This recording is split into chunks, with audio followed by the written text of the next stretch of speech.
welcome everybody. We're all together now. Okay, I have no idea where we're going today. I don't understand the subject matter at hand. I must admit from the outset, we're going to be looking into the secrets, the mystical tradition and its secrets, and I am no expert, far from it, in that realm of Jewish thought, but it's important and feels relevant at this moment in our journey through the Torah and in our journey through the Jewish calendar. And what we have this week is something we get every year, which is a kind of an intersection of the Torah and Jewish time that is kind of meta. It's like we're talking about the thing that we're doing, because we are in the middle of this period known as Spherotic Omer, the counting of the Omer. And that's a period which is, we'll soon discuss, 7 weeks long, 49 days long, 50 days long, depending on whether you're including the goal, the final day, Shavuot. And during that period every year, we read the Parsha in the Torah that discusses this act of counting.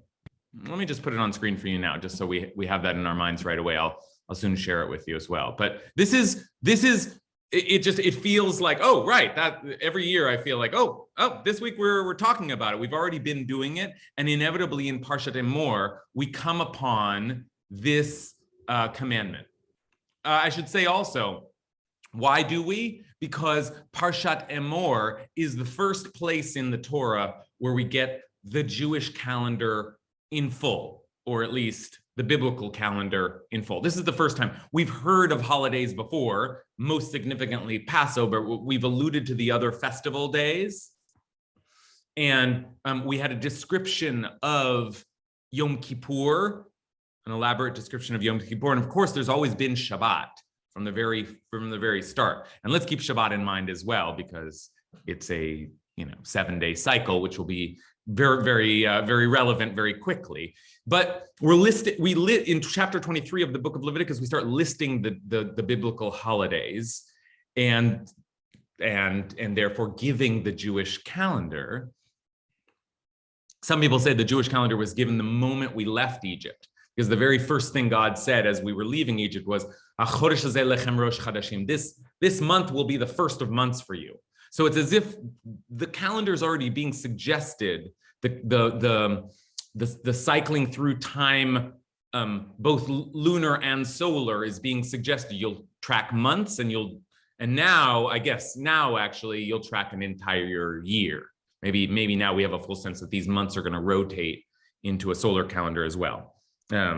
There's lunar calendars, there are solar calendars, and Judaism is a luni-solar calendar.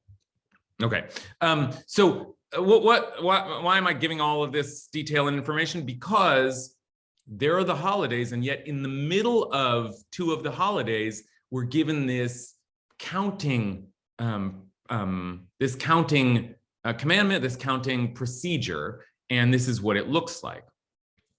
From the day on which you bring the Omer of elevation offering. Okay. Which is to say that that day, the day after the Sabbath, is the first day after Passover. It's not really the Sabbath, it's the Passover rest. I'm going to change that here, because this is a big debate between the rabbis and the Sadducees, later the Karaites, but we read this Sabbath to mean the Passover day of rest. So the day after Passover, you take the first ripe bundle of grain and you wave it before God, as if to say, I am now about to offer you this grain. But then you count off 7 weeks. And then here's the language, usfartem. This is our key word for today. Usfartem, you shall count. Or here it is in a different form. You shall count off 7 weeks. They must be complete. Usfartem lachem yimachrat haShabbat miyom haviachem et Omer hatnufa sheva Shabbatot 7 weeks. And the word for week, by the way, is the same word for Shabbat, Sheva Shabbatot. So Shabbat is already kind of in there. 7 complete weeks they shall be. You count until the day after the 7th week, which is 50 days. 50 days. Ad mimachrat Shabbat hashivit, after the 7th week, you count 50 days. Tisperu chamishim yom, vikravtem mincha chadasha laHashem. And then you bring a new offering of grain to God.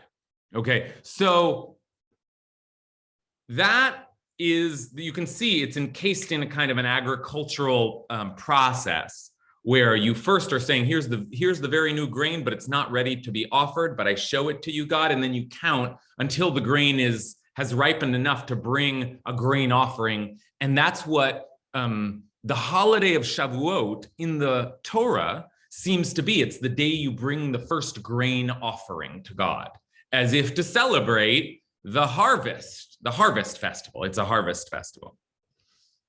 And what you have to do there, the commandment says, is to track that time between the day after Passover to Shavuot.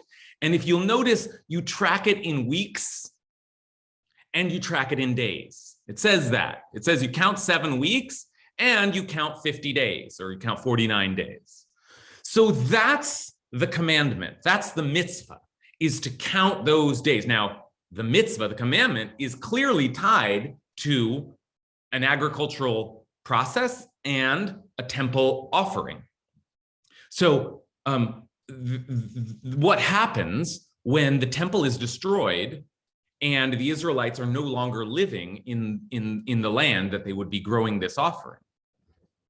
Seems like this process vanished. You would assume we just don't do that, just like there are 100 other laws in the Torah that we just don't do now that we don't have a temple.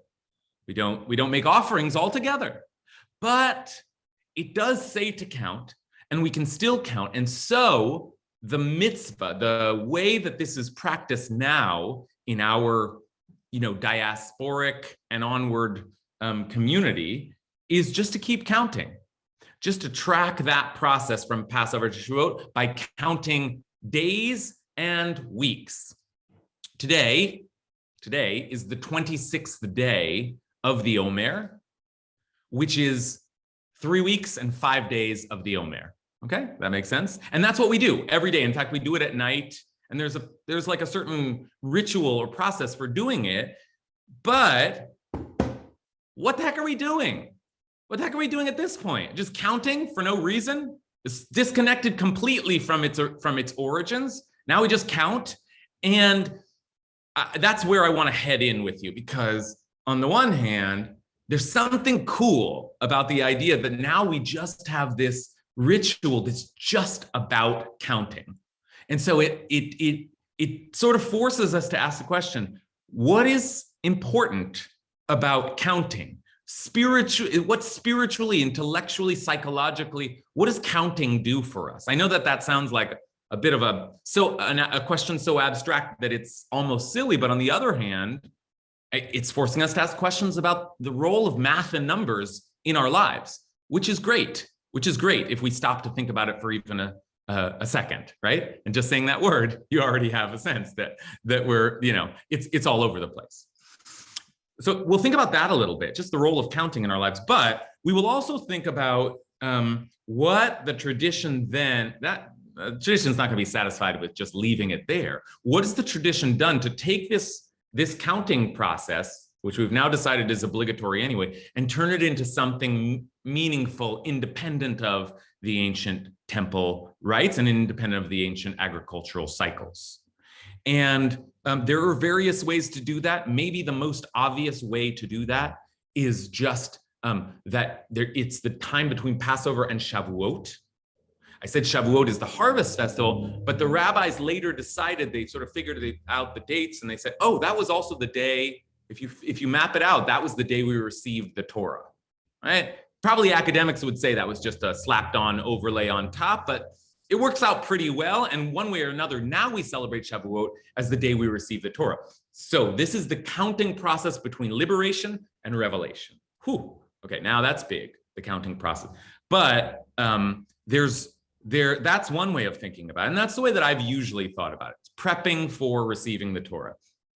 But there is a famous form of counting that developed in the Middle Ages that is strongly associated with Kabbalistic thought, with the Kabbalah. And that is the counting of these days through the 10 divine emanations known as the Sphirot. And you may have already seen it. It's almost become, partially because this is such an empty vessel, just numbers and nothing else.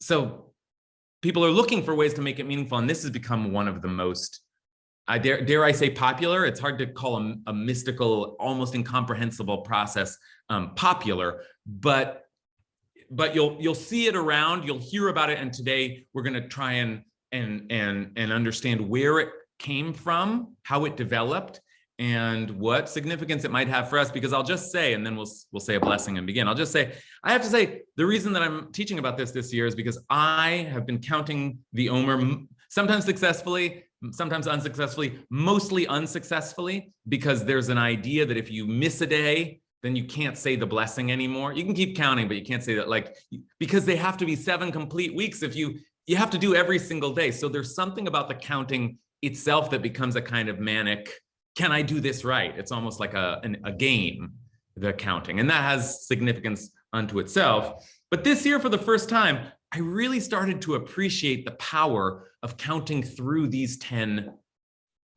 divine emanations. That's the best translation. We'll get better translations as we go. Okay, so let's get ready, but buckle in, because this is going to be a wild one. And as I said, I don't know quite where this all goes. Okay, so we'll say a blessing and then we'll begin. Baruch atah Adonai Eloheinu melech haolam asher kidshanu b'mitzvotav v'tzivanu la'asok b'divrei Torah. I almost said the blessing for the Omer there, having talked about it so much. Okay, let me give you now a source sheet, and we're going to take a look. We're going to follow a method that we often do in this class, which is we're going to start just linguistically, semantically, and we're just going to think about our key words and try to give just some texture and definition to the very idea of being lispor, to count. Okay, so here is, oh, someone wants a source sheet, I see in the chat. Yes, well, here you go. So here's the source sheet. Okay, so we just looked at this. You may know that all Hebrew words, or most Hebrew words, have 3-letter roots. And this is our 3-letter root here, samech pei resh. Here it is again, samech pei resh. And that's, you shall count off 7 weeks, and they must be complete, and you shall count until the day after the 7th week. So it's the counting that is the commandment here. Now, what's the first thing to say and understand about this root is that it has at least 2 primary connotations, right? Saper or sefer, right? I bet you can just speak them out. One of them is counting. What's the other one for this root? What's the famous use of this root? Tell a story. Good. Sipur, telling a story. Lisaper is to tell a story. And we know this, we'll get to it soon, through the tradition we have, a very famous tradition we have of being Lisaper b'yitziat Mitzrayim, telling the story of leaving Egypt. That's one of the things we do. That's one of the things that makes us who we are, is telling stories in general and telling this story. So right away, I think that's interesting. I hope you do. That counting and storytelling are related. Counting and storytelling, and you can even get that in English with counting and recounting, to recount, right? So there's some relationship there that I want us to start thinking about. What is the relationship between enumerating and narrating, right? Or relating. Okay, but I just want to give us a little more meat to work with, and then I'm going to ask you questions like that. So let's just look. Where is the word first used? It's first used in its counting meaning, and it's first used when Abraham calls out to God and says, I am going to die childless. I'm an old man and I haven't had any children. And God promises Abraham, don't worry, you're going to be fine. And Abraham says, how do I know that I'm going to be fine? And God takes, his name was Abram then, or Avram. God took him outside and said, look toward heaven and count the stars. Uspar hakochavim, if you are able to count them. Im tocha lisporotam. And then he said, that so shall your offspring be. So go out and count the stars. That's the first usage of counting in our tradition. Go out and count the stars. And God says, if you can.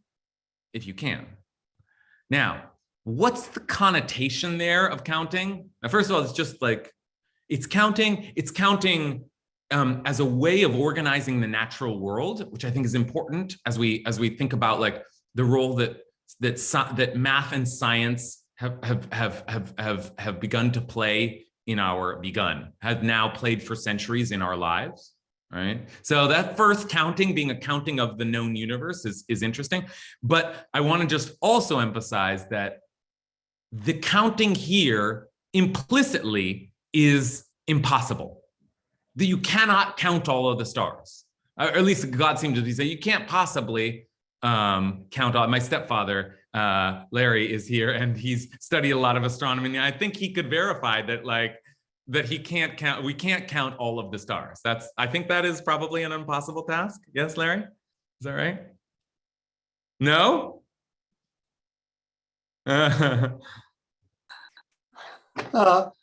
You could. It'd be difficult. Okay, all right. So maybe that's God's point. It's just like, see if you can, but I don't think you can. Okay, fine. So that's the first use of counting. And frankly, this word lisfor is mostly about counting stars, counting sheep, counting all kinds of things that get counted in the book of Genesis. It doesn't take on the meaning of storytelling until the arrival of a great recounter, a great teller of images, and that is Joseph. Joseph is the first person to be misaper in the storytelling or the recounting connotation. And we see this first when Joseph dreams another dream, although interestingly, again, it's about stars. He dreamed another dream and told it to his brothers. Vaysaper oto lachav. He told it to his brothers and he said, look, I've had another dream. And this time the sun, the moon, and the 11 stars were bowing down to me. So this is the first usage of storytelling counting. And it's the same language as counting. And I have to believe that there's some kind of echo there, that they're both about the stars. But now the stars are a story. There's the mama star and the daddy star and the brother stars, and they're all bowing down to the Joseph star, or the Joseph, Okay, so I hope you think that's already interesting. That's already a lot to chew on. I want to give us one more touch point and we've already mentioned this, but it's important. The great touch point for thinking about the storytelling aspect of this word, which is in the story of the Exodus. Then God said to Moses, this is in the third Parsha, the beginning of the third section of the Torah. I think that's right. Vayomer Hashem el Moshe bo el Paro. And then God said to Moses, go to Pharaoh, for I have hardened his heart and the hearts of his courtiers, his servants, in order that I may display these my signs among them. And what are God's signs? Think about that for a minute. What are God's signs among them? And that you, uleman tisaper, and that you may recount, ba'ozne vincha uven bincha, in the ears of your child and your child's child, how I made a mockery or a mess of Egypt, and how I displayed my signs among them, in order that you may know that I am God. Okay, all right. So that's the famous usage. I'm doing all of this so that you can tell the story. That's what's important about all of this, is that this is a story you will tell for generations. This is the story that will define who you are. Storytelling is a big deal in our tradition. But let me stop here. Speaking of talking, let me stop talking and ask you now just to think a little bit about what the relationship might be between enumerating and elucidating, enumerating and narrating, storytelling and counting. Why are these related actions or concepts? Any thoughts on that so far? Yes, yeah, Elle. One might be the theme, and the other might be the details of the theme. Good. Okay, good. So there are different ways to tell a story. You can tell a story, the big picture, the theme. You can tell a story, the data. Right? So that's right. There's different ways to tell a story, and numbers are one way to tell a story. Statistics, the data, and you're saying the theme, the details. Okay, good. That's good. Noah? Yeah, I think the counting, recounting, that it's all to do with context. And just one word that stood out to me, or a few that stood out to me in these verses was Emimut Yana, and that just reminded me of the verse in Shoftim. What verse? What do you? I can't hear you so well. What verse are you talking about? Sorry, in verse 15 of chapter 23 in Leviticus, the end of it. Oh, Sheva Shabbatot Timimot Tiena. These 7 weeks will be complete. Yeah, that reminded you of something else? Yeah, the Tamim Tihiyeh commandment in Shoftim. You shall be tamim. You shall be whole and complete with the Lord, faithful with the Lord your God. Right? Yeah, and that we're hearted in that. So this counting, recounting, we have to do it with our full heart and allow our whole being into the story or the account or whatever we're telling. Good. Okay, I love the connection you're making, and I want to build on it a little bit and say it's really interesting that you are imagining that the weeks will be complete and perfect, right? The way that a number suggests some kind of perfect representation, right? It's a number is an abstraction, but it suggests a kind of precise way of naming or formulating something that is perfect. And so when we say tamim, be perfect with God, or be pure with God, or be whole with God, we're thinking of being whole like a whole number, because there's something about that. We're not going to be perfect. We can't be translated into numbers completely. Nothing can completely be translated into numbers, but it suggests a kind of mathematics have always suggested a kind of cosmic, a beautiful cosmic precision. And so might we aspire to being perfect like the number 7 or something like that? Okay, that's something to think about. Julia. Yeah, I guess this is making me think about just the Torah's obsession with taking census. And it feels like a very smooth way to transition in and out of the big picture, because we know that there are the two big censuses of the Israelites, but then there's also within each family listing every single person, and that happens plenty more times. And then from there, you can zoom into one person's story. Like, these are the generations of so-and-so, and it allows you to move back and forth kind of seamlessly. Yeah, that's great. That's a great connection, Julia. Appreciate that. Because the census is this recurring big major institution in the Torah. And the first census happens just as they're leaving Egypt. As if one of the things that it's important to get a sense of in this moment, you would think like, my goodness, this is not the moment to take account of everyone. But actually, it's just the moment to take account of everyone.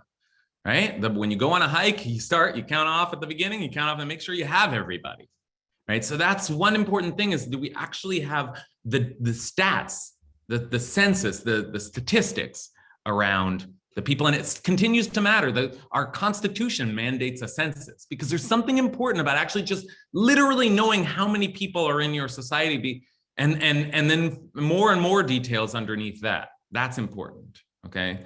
So yeah, so taking account of our exodus from Egypt from the very start included a counting, a numbering. Okay, Leah Matsui. I think there's an aspect of taking the Torah and sending it into the future for us, thousands of years later. Counting is an inventory, very hard to remember, but storytelling, recounting, once, particularly if you hear the stories as a child, you're inculcated with them, you're steeped in them like a tea bag, and you never forget them. They become part of who we are. So this is a little clumsy way of saying it, but as an educational tool, so we don't forget things, the balance of the inventory with then the recounting is really, really effective. I like that. Okay, great. There's something not just, it's not just that Leah says that one can translate the narrative into data that we've been saying, but also there's something important about that form of recounting, the counting form of recounting. That's important actually. And it sticks and it feeds a certain part of our brains, and it's something we can hold on to, the numbers. What is the thing that God, after all, is saying, I want you to tell the story of this in Egypt? What's the this? What's the signs? All those signs and wonders? The 10 plagues. The 10 plagues. That's the big deal in Egypt. And, you know, our rabbis are perplexed. Why did God need 10 plagues? Just like, boom, one plague, or no plagues, but there's something about that 10. And of course, there are other 10s in our tradition, right? The 10 commandments come next. 10 is a big number in our tradition. 10 is a big number in numbers, right? So that's like, there's something about that is important, that the story was told with a big 10 in it for a reason, right? And numbers matter in some kind of cognitive sense. Okay, let me take one more comment, and then we're gonna finally get to a kind of Kabbalistic place. But I want to hear from Hal first. Well, what strikes me about this is, today we have all of this conversation about controlling the narrative or shaping the narrative, and there's a much keener appreciation of the power that the narrative has to shape our understanding of what is true. And obviously data or numbers is another modality for concretizing the truth. So I see this, that maybe the connection is they're both arguing for, or both instantiating a sense of truth that has power and that embodies power and perpetuates power. So anyways. Yeah, that's right.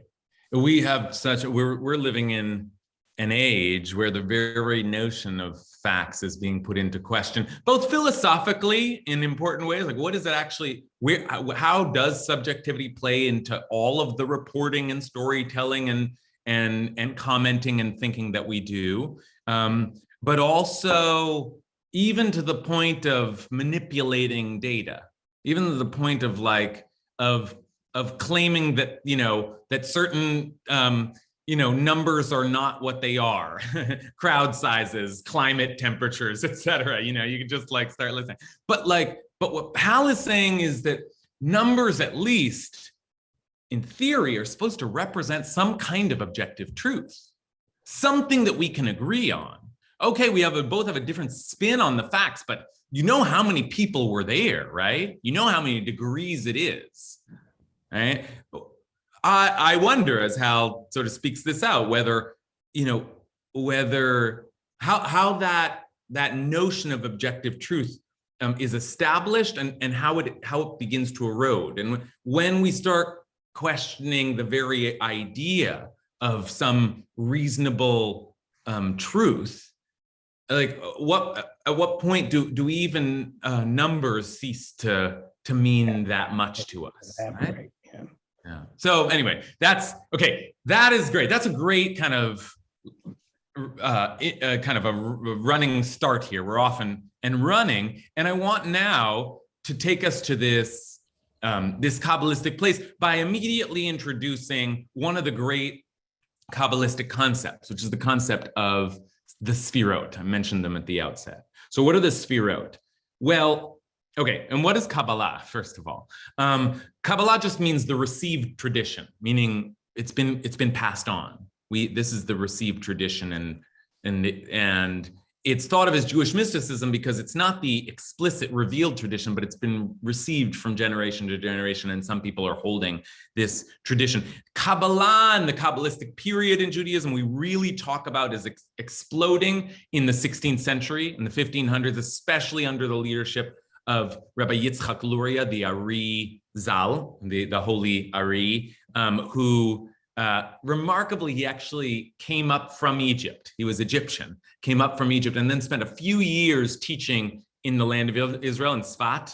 Did not live for very long, but changed Judaism entirely. Like, just somehow, whatever this guy did and taught was just accepted as the truth. He just says something about that power and the concepts he put out there, from like Hasidic to Mizrahi to Lithuanian, to everybody sort of, except for like outskirts of like Western Northern Germany, everybody pretty much took on this Kabbalistic framework. And he had a lot of concepts that have now become standard in the Jewish lexicon, like tikkun olam.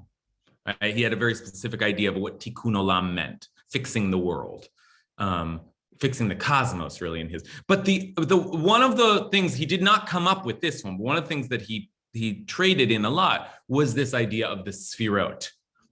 We often say the 10 divine emanations. I'm not sure that's it. You can hear Sphirot is related to the word we've been looking at, the countings, the numbers, the stories. Okay, what are they exactly? Well, the first place that they appear is in one of the classic mystic texts, which predates the Arizal. In fact, it's earlier than medieval, because medieval rabbis are already commenting on it. And the book is called the Sefer Yetzirah, the Book of Formation. And it presents itself as a kind of a secret, right? Not for everybody, but a kind of a handbook that tells you how the world was created. And it's not easy to understand, and I don't understand it, and we're probably not going to understand it, but it does contain the first mention of these Sphirot. And it's just fascinating how it comes out. We don't know who wrote it. They say that Abraham wrote it.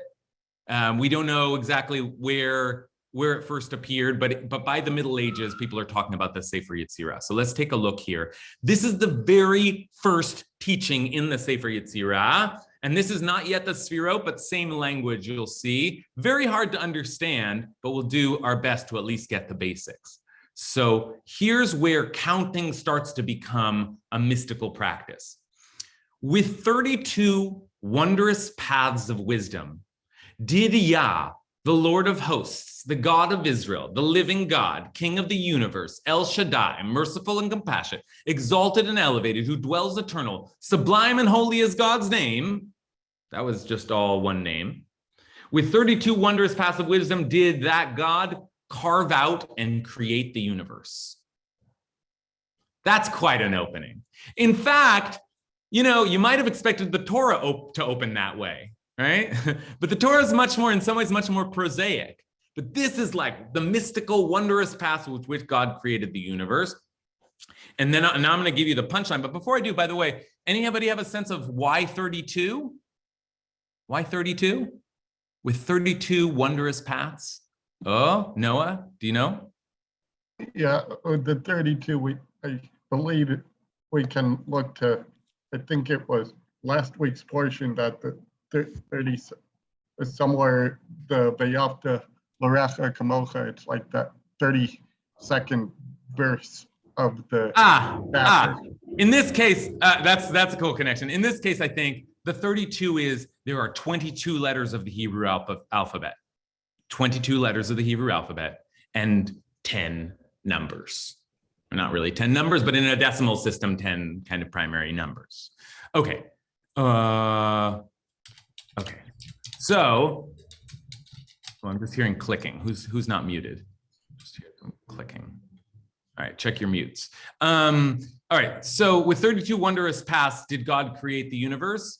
And then, as if it doesn't seem so connected, but it's a very important line for us, with 3 Sfarim. Now, what are Sfarim? It sounds like the word for books, but it's more like there are three versions of Safar, 3 versions of this root. And one is Sefer, and one is Sephar, or Separ, and one is Sipur. Besefer, Separ, Sipur. Okay. Now, literally, I would translate that as book, with counting, and with story. I looked at Arya Kaplan's translation, and I really like it. With 3 books, with text, with number, and with communication. Okay, so book, counting, and sipur. But what does that really represent? Text, number, and then interesting that this is a separate category, but communication. I like that. Okay, so now I'm going to pause again and ask you, what do you make of that? Because there's something now, God created the world with first of all, the letters and the numbers, the 22 letters and the 10 numbers. God created the world with those. Okay, we already know, or at least have been told, that God created the world with words. That's the great Jewish cosmology. God spoke the world into being. That's a philosophy of language, right? Language has power. Language is creative. Language is generative. I talk about that all the time. That's Torah. That's Parshat. But now God created the world we have to know, and that Kabbalists want us to focus on in a way that we haven't focused on as much before this in text. God created the world with letters and numbers. And then once we've said that, we can think of them all falling under this word sapar, lispor, right? And we've already seen that those things are connected to count and to tell a story.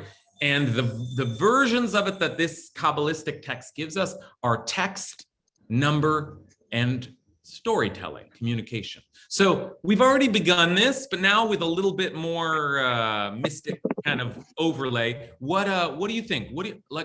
How are these the primary building blocks of the world? What does it mean to say that letters and numbers are what we make the world with? Payam? Dialectical relationship.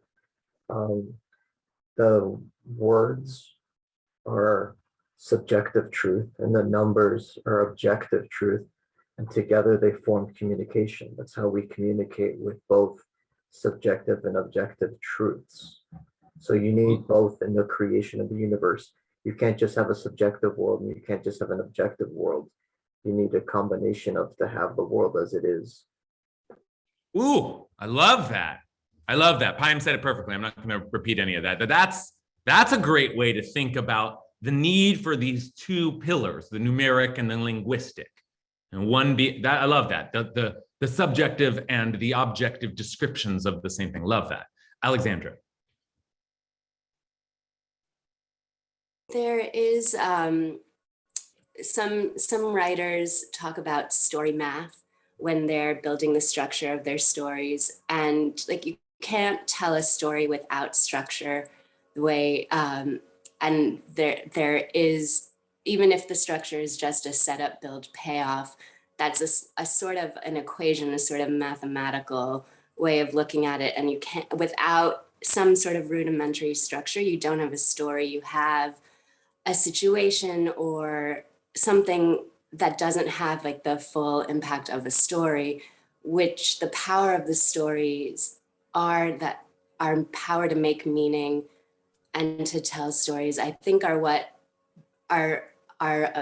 bring us our ability to strive towards God, to seek our own inner holiness, to elevate ourselves and each other through this sort of structure of the world, numbers, math, story.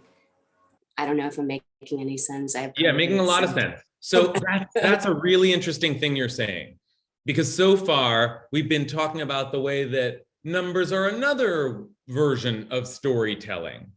But what you are, we're so used to the verbal, to the narrative. That's the classic mode of Jewish storytelling. But what you're suggesting, Alexandra, is that just narrating, just telling a story, it's not quite enough. There's something missing there. It becomes impressionistic. Payam said subjective. It's missing some objectivity, but you're saying it's also just missing some structure, and that our minds need a little structure. And maybe there's a reason why there are 10 plagues and there are 7 days of the week. And the holidays are structured throughout a 12-month calendar cycle. Right. And we think about the world in these ways, and we need to. And if we were just in poetry, we'd be lost. We need a little. Poetry itself is structured often in the form, iambic pentameter, right? Like in structural forms, and we need that. Our brains work that way, right? Jen Bailey Garrett. I think Alexandra and I are very much kind of going down a similar path. And I don't want to too much overlap with it, but the idea that words and numbers are a way of trying to order chaos, both our inner chaos, our interpersonal chaos, and just the chaos of what exists. It's so optimistic. It's so actually ultimately impossible to impose any of that order, just like it's ultimately impossible to fully express ourselves to other people, right? And that makes me think back to the count the stars, even though, I mean, I guess technically you can with the right technology, but even though you really can't from an experiential level, that there's an impossibility to what we're trying to do. And I love that, because I love where we get to like the ineffable, or the infinite behind the finite that we're trying to impose upon the world around us. It points us always both to what's coherent and to the incoherency that underlies it, which can be considered a form of the divine. I just love that. Thank you, Jen. That's right. That gets right to the heart of the matter. Right? Because after all, what we're talking about here is how to tell the story of God, the story of our relationship with God, the story of our great salvation and wonder. And I don't know if there's Jewish dogma, but as close as you get to Jewish core belief is that God is unknowable. God is unfathomable. God is unnameable. So that is true. Certainly, if we're just talking about God, describing God, that's impossible. But even enumerating God's qualities on some level, do it if you can, says God. Count all the stars if you can. And part of what God is saying there is like, you think you can comprehend me? You think you can understand what I am? Go ahead, start counting stars. When you get to the end, then we'll start on the number of cells in the universe. Then it's beyond you. I am infinite. That's the point. I'm infinite. Okay, so that's good, and that's important. And I was thinking also about I want to turn back to my stepfather, and ask like, is math real? Right? That's is math objectively real? Is there some truth to math, or is it just the way our brains, as Kant would probably say, our brains process the universe? Larry, any thoughts on that? Well, there's a debate in mathematicians. Some mathematicians have a philosophy where numbers are actually real. I guess this is more of a Platonic origin, but there's others who think it's the numbers are not real. They're just thought. So mathematicians, as I said, depends on who you ask, whether the numbers are real or not. Great. Okay, I can always rely on Larry for depth of knowledge. Okay, so and that I think parallels the conversation we're having about the Sphirot, and whether this system of divine emanations is meant to speak to some truth about God, or just to try and describe the undescribable, to use and I think with math, maybe there's more of a debate, but I think ultimately with Jen, when it comes to our theology, we have to tilt in the direction of nothing can possibly describe God. But this is the most precise system that the Kabbalists had, and they used it and got obsessed with it and kind of started to map it onto everything. So what are the 10 divine emanations? Well, we still need to do a couple more steps before we have even some sense of what we saw, that the word sefer, sapar, saphir was used there in the Sefer Yetzir, which is that word again, the book of formation. But the actual word sphirot,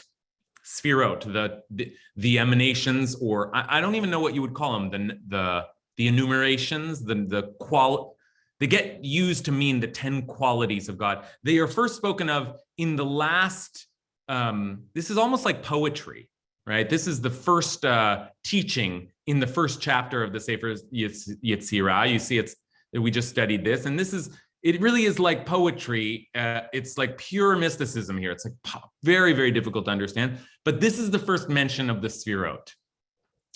Elu Eser Sphirot. After a long discussion of all the different permutations of God's name, which takes up most of that chapter. Elu Eser Sphirot. These are the 10 Sphirot Blima. And nobody knows quite how to translate this word, but I'm translating it as intangible, without substance, blima, without substance. So these are the 10 intangible. That already tells you, by the way, if they're intangible, are they real? Who knows? Okay, and then the poetry, the mystic poetry goes on and says, from the spirit of the living God emanated air, from the air, water, from the water, fire or ether, from the ether, the height and the depth, the east and west, the north and south. And I think if you add those up, you get like 1, 2, 3, 4, 5, 6, 7, 8, 9, 10. Yeah, sure, I can make that public.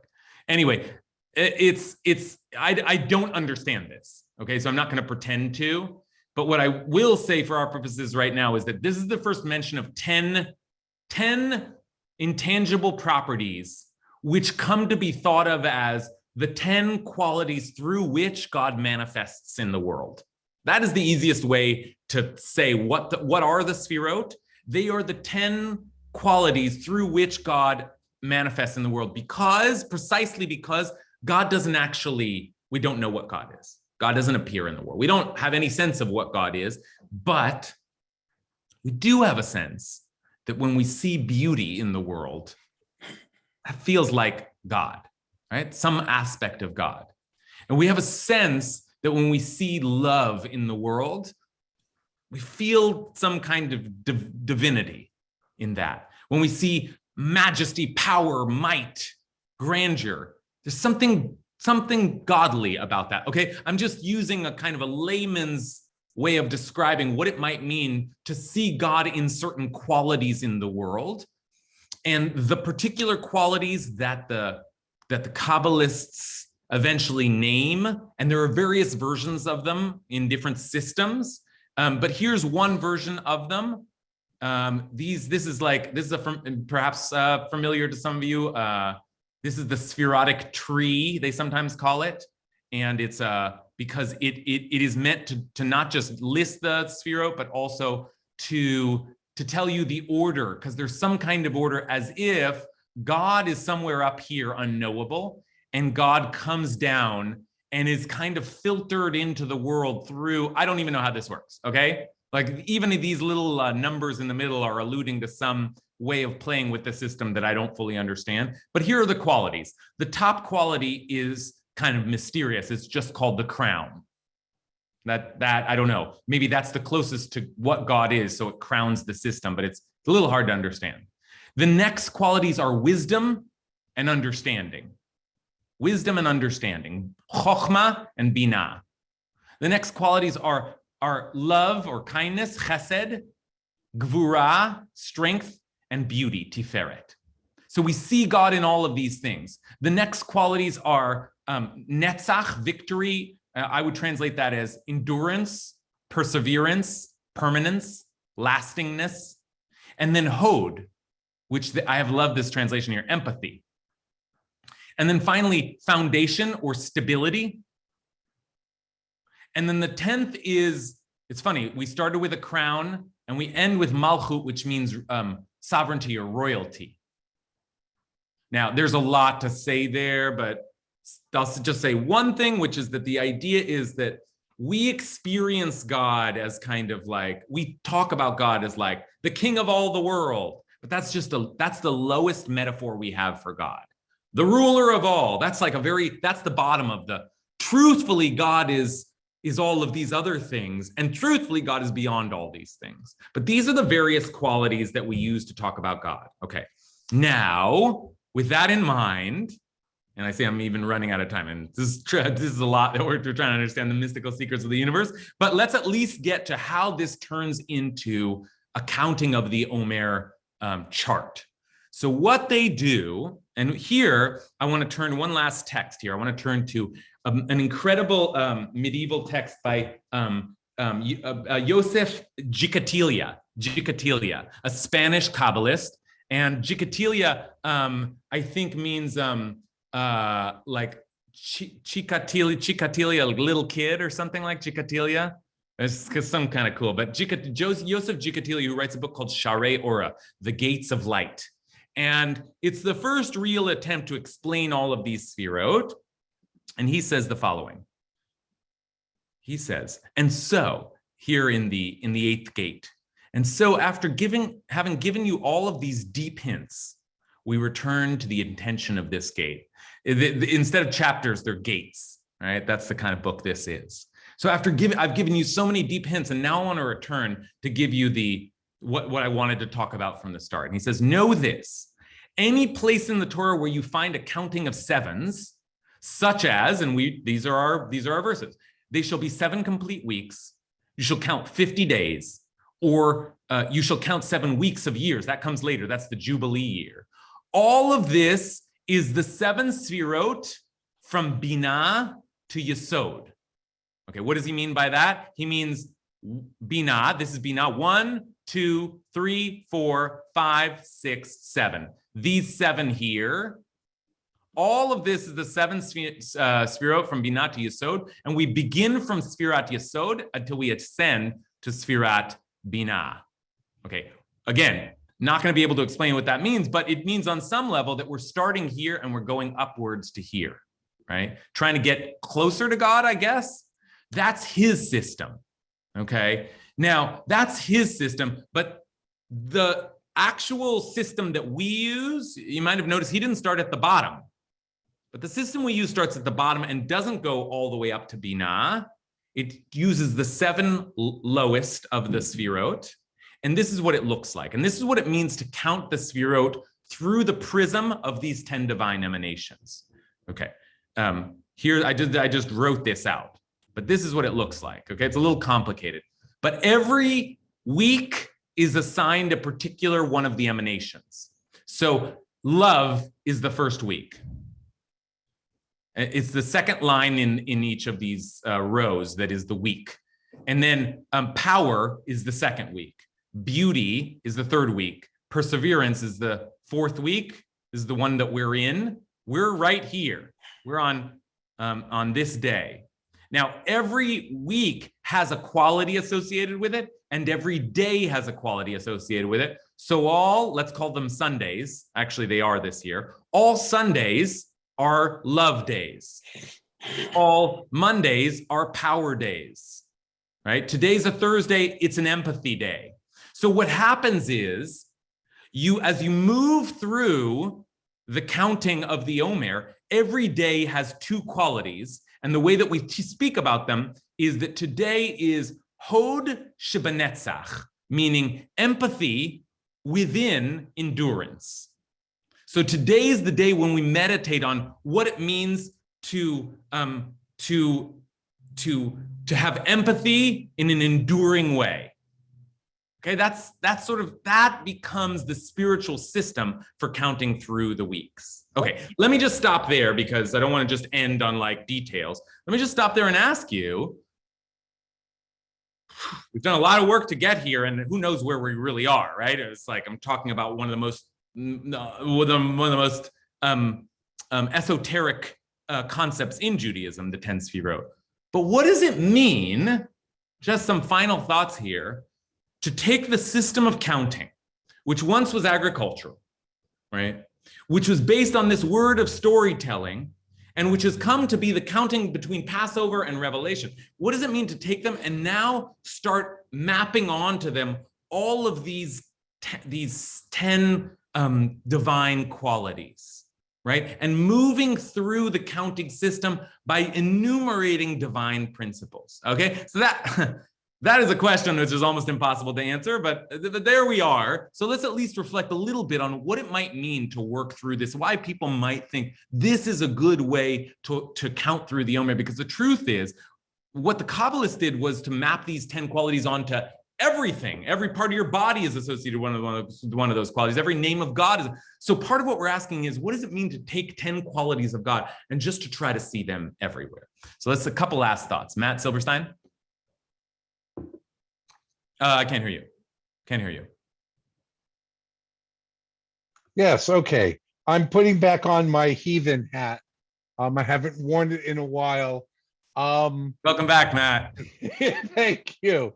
I think that from my perspective, these people are ignoring stuff. They're making everything into this something else, into this other thing, and it's not really where we are.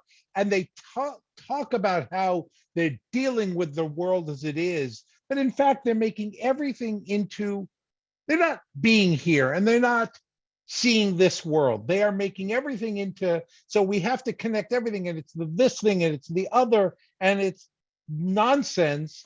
And I think 90% of the time you don't get it because there's no getting to get.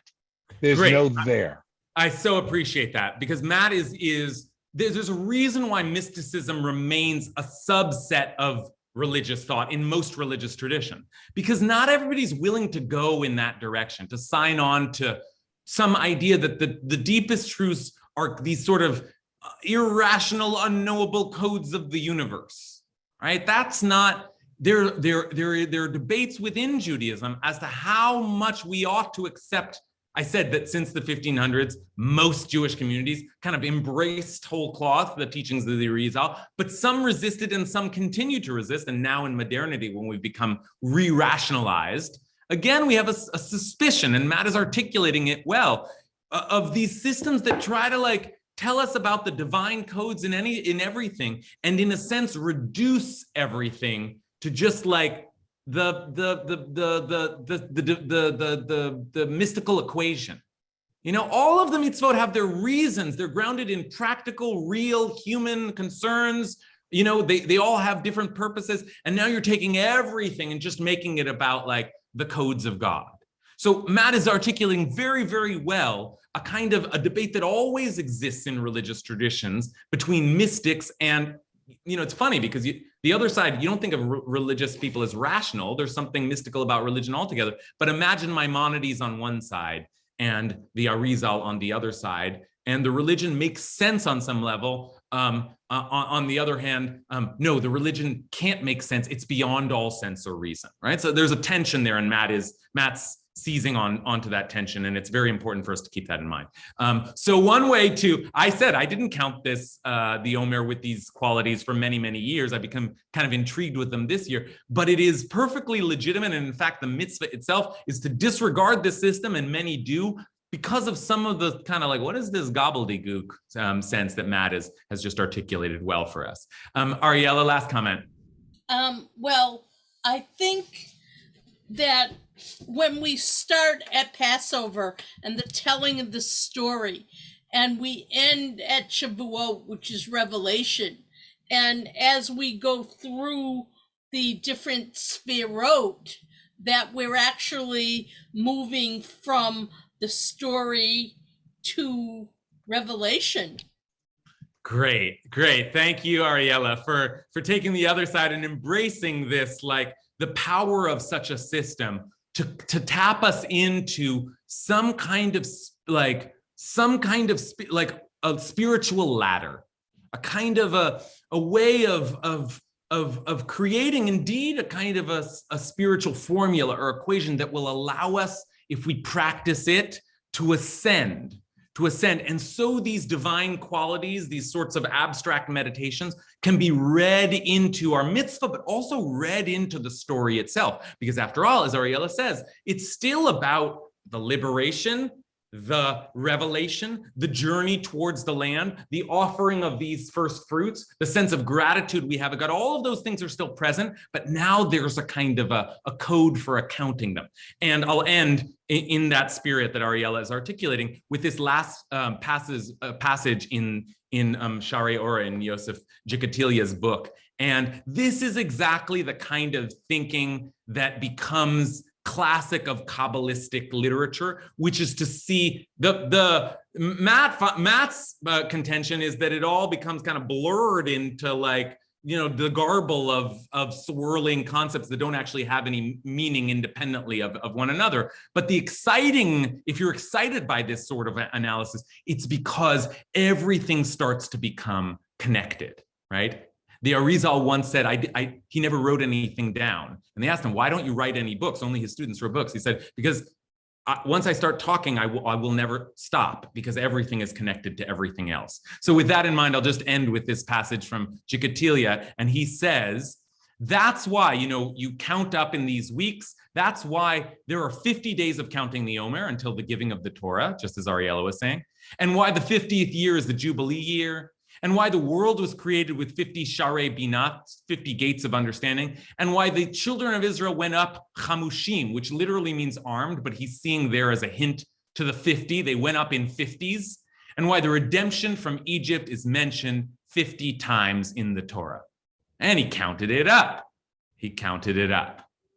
So that's what Kabbalistic and that's all, if I had no other goal today, just give us a taste of what Kabbalistic interpretations of the Torah look like, which is to start looking for patterns. We always look for patterns of language in this class, but also to look for patterns of numbering and enumeration. And then once you have a system of numbering, to read that back into the Torah and to start to see all these kind of divine echoes, which may start to sound like an echo chamber to some of us, but to some of us are going to sound like, the harmony of the spheres of that divine music. Okay. One last chuckle from Matt. Thanks, Matt. Thanks everybody for your Torah today.